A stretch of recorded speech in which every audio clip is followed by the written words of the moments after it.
Hello मु wellness coach Krishna कहूँ आ विगत 8 वर्ष अधिक है मु 1000 रु अधिक लोक मान सुस्थ कर हेल्प कर। तो आज मुझे आसी आ गए टपिक नहीं कि आ गए टपिक कथबार्ता हवा जे ओजन बढ़ी जीवार कारण कौन, ओजन कहीं बढ़े तुम जाना जदि आम जानिले ओजन कहीं बढ़े तो केमी कौन कम से विषय में जापर। ठीक अच्छे, चलते गोटे उदाहरण सहित बुझा। आपण सांग घर को जाइए, संडे अच्छी आप फ्री अच्छा आप सांग घर को गोटे खायापी जाइए आ खाइबा भितर आपणकर सांगर माँ जी आपको बहुत भल पाए तो से कौन कले से आपन को 2-3टा मिठा आपको देदेला खाई सारा नॉर्मली आपको मिठा भल लगे बोली आप खाइले 2-3टा मिठा खाई सारा आप घर को पलि आसिले। किंतु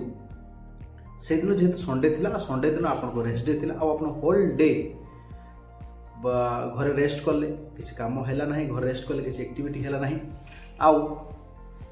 कौन है ना आपंकर कैलोरी बॉडी भीतर गला आप खर्च कले ना तो कैलोरी बॉडी भीतर स्टोर हो गला, एक्स्ट्रा कैलोरी बॉडी भीतर स्टोर हो गला। अदरवाइज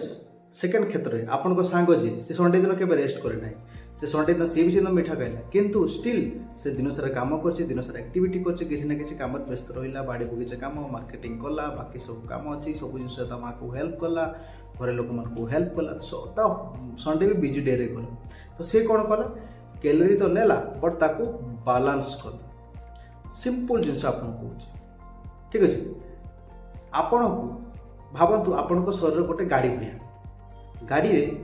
20 लिटर तेलर कैपेसिटी अच्छी, आप 25 लिटर पकई पारे कि पकई पारे ना, 25 लिटर पकड़ा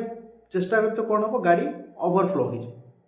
कि बॉडी क्षेत्र में कौन हो जी आम कैलोरी खर्च करने कथा आम ताठू बेसी कैलोरी बॉडी भीतर को नहीं जाऊ आ ये तो बाहर करना कौ उपाय तो ये कौन करे बॉडी को स्टोर रखे, कौन स्टोर रखे ना आज यूज है मे बी काली यूज हो ये से कंटिन्यूअसली प्रत्येक दिन एक्स्ट्रा कैलोरी आम कंटिन्यूअसली काम कर एक्स्ट्रा कैलोरी बॉडी भीतर को जाओ दो आ से कैलोरी बॉडी भीतर कौन हुए से स्टोर होकर रहे, बॉडी ताको रखे जे आज ना काली यूज करी काली ना परदिन यूज करी एमती करी मासे वर्षे बीती जाए आउ दिन को दिन आम फैट बढ़ी जाए आ से एनर्जी सब स्टोर होकर रहे फैट आकार में। ठीक अच्छे, बॉडी यूज करने चाहिए आम के यूज ही करूना। ठीक अच्छे, आउ जो सांग आपन को वर्षे आगु देखी आपन टे पतला थे फिट थे बट समय सहित आपन को वर्षे पर देखा भितर आप गलपल हो मुह गलिया आप पेट बाहरी जापन खाया बेलू जो टेबल बसुँच तो से गोटे पेंट्र गोटे बटम खोलिकी बसुँच कहीं पेटर जगह होना तो डे बाय डे आप हेवी वेट हो। ठीक है, तो जितेबाला आप ओजन कमाई चाहूँगी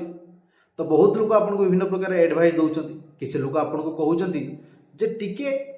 आज का डेट लेंबू पानी मोह पानी पियो, मे भी आप ट्राए करेंगे लेंबू पानी मोह पानी जे चर्बी काल भस्म हो। किसी लोग ये उपदेश आपको दिखती जे खाइबार टे गुड फैट खाओ, आज का डेट रे टे गुड फैट आवाकाडो हल्का खाओ तो ताहले तुम ओजन कारण चर्बी को चर्बी काटे बोली कहती। तो किसी लोग विभिन्न प्रकार